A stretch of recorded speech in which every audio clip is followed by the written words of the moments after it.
tentang segitiga, segi 4, segi 5, segi 6, dan yang terakhir tentang pola barisan bangun datar. Nah, yang pertama kali kita pelajari adalah tentang segitiga. Coba perhatikan benda-benda yang ada di sini. Di sini ada segitiga pengaman, ada gantungan baju, dan yang terakhir adalah penggaris. Coba perhatikan bentuk permukaan masing-masing benda yang ada di sini. Nah, benda-benda ini mempunyai bentuk permukaan yang berbentuk segitiga. Ciri-ciri segitiga yaitu memiliki 3 sisi, 3 sudut, dan 3 titik sudut.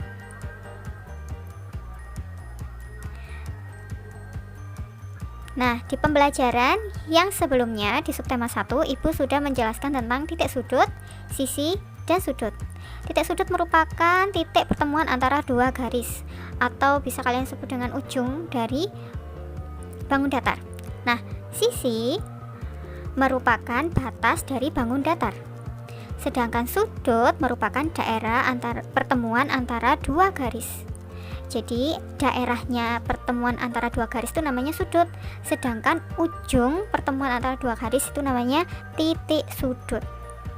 Nah, macam-macam bentuk segitiga itu banyak sekali. Di sini Ibu akan mencontohkan ada segitiga siku-siku, ada segitiga sembarang, segitiga sama kaki, dan yang terakhir adalah segitiga sama sisi.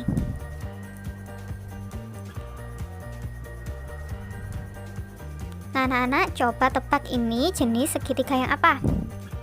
Ya, betul sekali.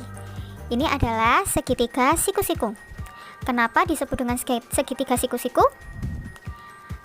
Coba perhatikan garis panah yang ada di sini. Nah, kenapa disebut dengan segitiga siku-siku? Karena satu sudutnya siku-siku atau besar sudutnya 90 derajat. Nah, ini yang dimaksud dengan segitiga siku-siku ya. Karena salah satu sudutnya berbentuk 90 derajat. Yang kedua adalah segitiga sama kaki. Kenapa disebut dengan segitiga sama kaki? Ayo coba perhatikan gambar yang ada di sini. Dinamakan segitiga sama kaki karena mempunyai dua sisi yang sama panjang. Kalau dari gambar sini, dua sisi yang sama panjang adalah sisi kanan dan sisi kirinya. Jadi seperti kaki. Jadi dinamakan segitiga sama kaki.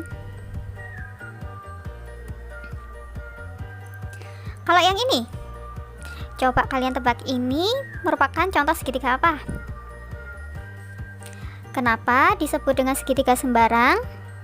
Karena segitiga yang ketiga sisinya berbeda panjangnya dan ketiga sudutnya berbeda besarnya. Kalau kita perhatikan segitiga ini, semua sisinya itu panjangnya tidak sama, sehingga semua besar sudutnya pun juga tidak sama. Dan yang terakhir adalah segitiga sama sisi. Kenapa disebut dengan segitiga sama sisi? Iya, betul sekali. Disebut dengan segitiga sama sisi karena ketiga sisinya sama panjang. Jadi Ibu beri tanda seperti ini agar kalian tahu kalau segitiga sama sisi itu semua sisinya atau ketiga sisinya itu sama panjang. Bangun datar kedua adalah segi 4. Perhatikan gambar benda-benda yang ada di sini. Di sini ada kalung, ada jam dinding, dan ada rubrik. Nah, benda-benda ini mempunyai permukaan berbentuk segi 4. Jadi kalau kita perhatikan, benda-benda ini permukaannya itu berbentuk segi 4. Ciri-ciri segi 4 itu apa? Yaitu memiliki 4 sisi, 4 sudut, dan 4 titik sudut. Sama seperti segitiga, segi 4 itu juga macamnya banyak sekali. Coba perhatikan ya. Di sini ada persegi, ada persegi panjang, ada belah ketupat, ada layang-layang, ada trapesium sama kaki, ada trapesium siku-siku, dan jajar genjang. Mungkin anak-anak masih ada yang bingung apa perbedaan persegi dan persegi panjang. Nah, Ibu kasih tahu ya. Perbedaan persegi dan persegi panjang. Jika persegi itu keempat sisinya sama panjang. Kalian perhatikan gambar ini, kita lihat keempat sisinya itu sama panjang. Maka ini disebut dengan bangun persegi. Sedangkan persegi panjang, sisi yang berhadapan sama panjang. Kalian lihat gambar ini ya. Kita lihat garis yang atas dan yang bawah. Sisi yang atas dan yang bawah itu panjangnya sama. Nah, sisi yang berhadapan itu pasti panjangnya sama, makanya disebut dengan persegi panjang. Selanjutnya kita akan belajar tentang segi 5. Di pembelajaran tema 4 subtema 1 sudah Ibu terangkan sedikit tentang segi 5, yaitu segi 5 adalah bangun datar yang memiliki 5 sisi, 5 sudut, dan 5 titik sudut. Kalau kalian ingin tahu penjelasan lebih lanjutnya, bisa kalian lihat di video Ibu yang minggu lalu ya, tentang tema 4 subtema 1. Sedangkan segi 6 adalah bangun datar yang memiliki ciri-ciri mempunyai 6 sisi, mempunyai 6 sudut, dan 6 titik sudut. Nah, di sini ada berbagai bangun datar. Ada banyak sekali bangun datar.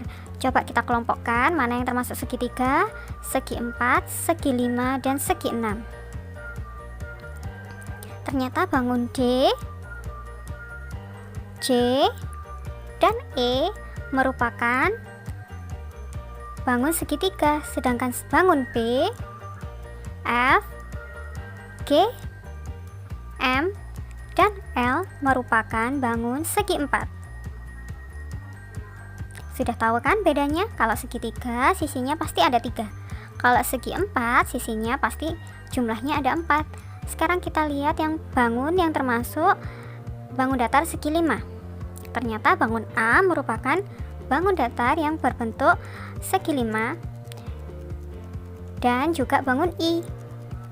Yang terakhir, bangun C merupakan bangun datar yang berbentuk segi 6. Nah, anak-anak di sini tinggal bangun H. Kalian tahu tidak bangun H ini termasuk bangun datar yang bernama apa? Iya, betul sekali. Bangun H di sini adalah bangun datar lingkaran. Sekarang kita akan belajar tentang pola barisan bangun datar. Pola adalah perulangan suatu bentuk yang susunannya teratur. Pola bangun datar dapat disusun dari 2 atau lebih bangun datar. Coba kita lihat ya di sini. Di sini adalah pola dari 2 jenis bangun datar. Nah, di sini ada segitiga, segi 4. Berulang lagi segitiga, segi 4. Segitiga, segi 4. Nah, kalau yang ada di sini berarti bangun apa? Iya, betul sekali, bangun segitiga. Setelah segitiga berarti bangun segi 4. Jadi berulang ya anak-anak. Jadi pola bangun datarnya berulang. Dari segitiga, segi 4, segitiga lagi, segi 4 lagi, segitiga, segi 4, segitiga, segi 4. Sudah bisa kan? Nah, kita coba ke pola dari 3 jenis bangun datar. Nah, di sini ada persegi panjang, lingkaran, segitiga. Persegi panjang, lingkaran, segitiga. Berarti kalau persegi panjang, kita lihat urutannya setelah persegi panjang apa? Iya, betul, lingkaran. Setelah lingkaran adalah segitiga. Jadi pola barisan bangun datar itu polanya selalu berulang dan susunannya teratur.